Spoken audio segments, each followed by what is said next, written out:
So back in the summer of '89, when y'all were touring for Bleach, what kind of tapes were you guys listening to in the van? Oh, let's see. What we were playing things like, listening to things like, Tool Gosh, the Vaselines. Yes. The Smithereens. Smithereens. We were listening to stuff like, Shooting a Knife.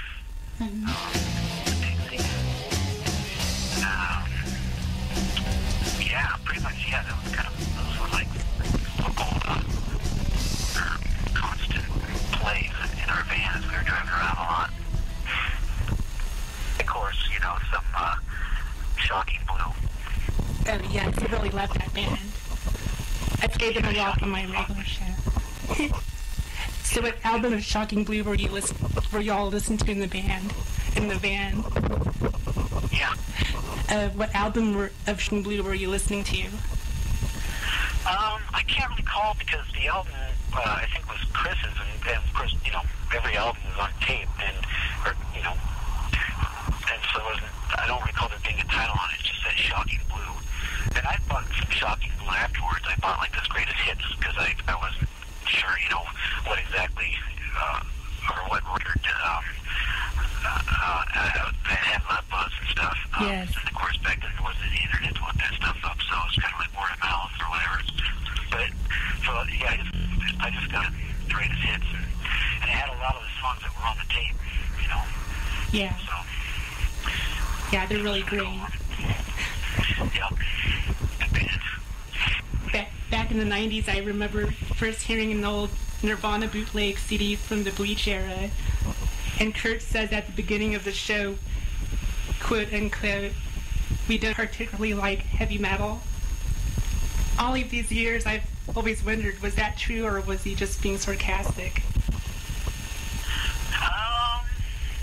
You know, I never really noticed him ever listening to any kind of heavy metal before.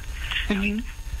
I was personally into, I really got into, like, you know, the speed metal bands and stuff like that during the mid-'80s. I was really into bands like Slayer and Destruction and Sodom and all that kind of stuff, and Death and whatnot.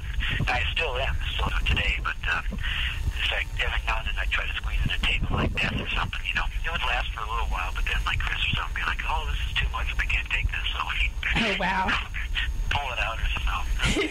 But I've always had a really wide variety and taste of music. It's like I never really cared what genre it came from. If it was good, it was good.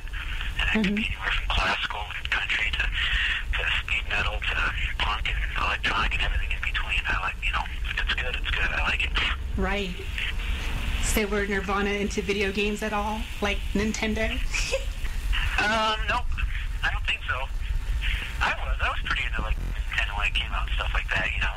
When I was like home and stuff like that. You know, we were doing it either. But yeah, no, those guys weren't really into that.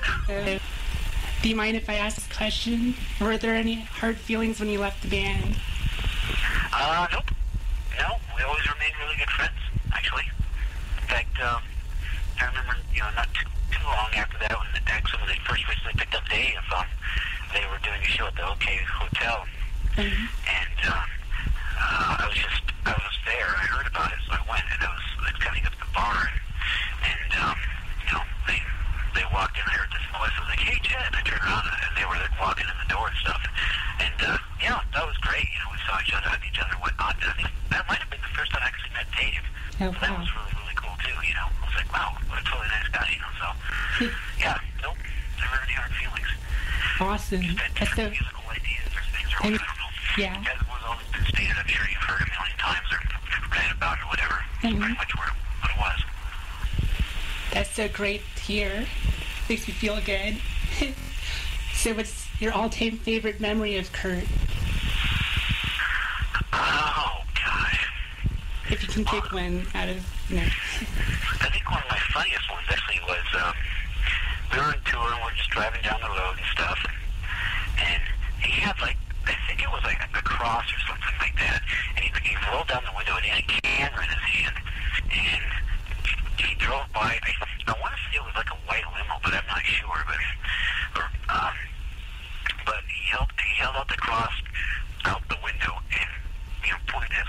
by, and he was looking at the guy's reaction. He took a snapshot of it, which I don't think I ever saw, or might have, I don't know, but that was pretty funny.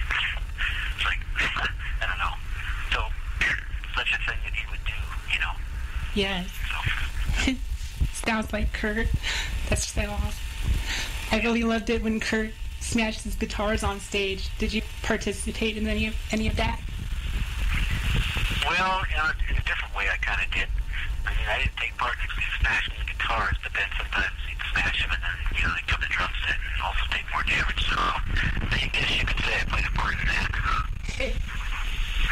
Wow.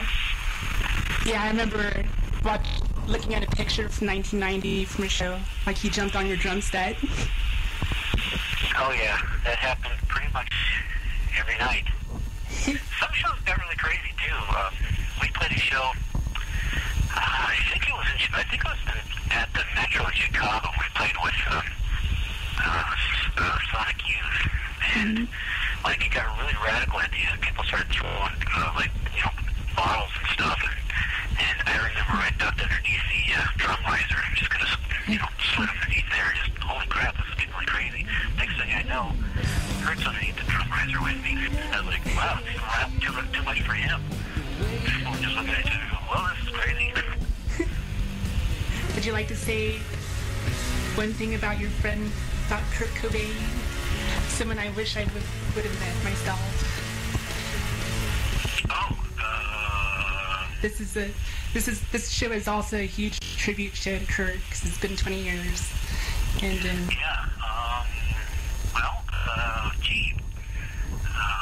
Well, I guess I can say, you know, I'm really glad I had the opportunity to play music with him.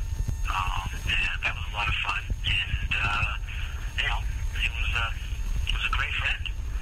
And yeah, you know, not much more I can really add on to that. Just you know, it was really cool that our paths happened to cross in life.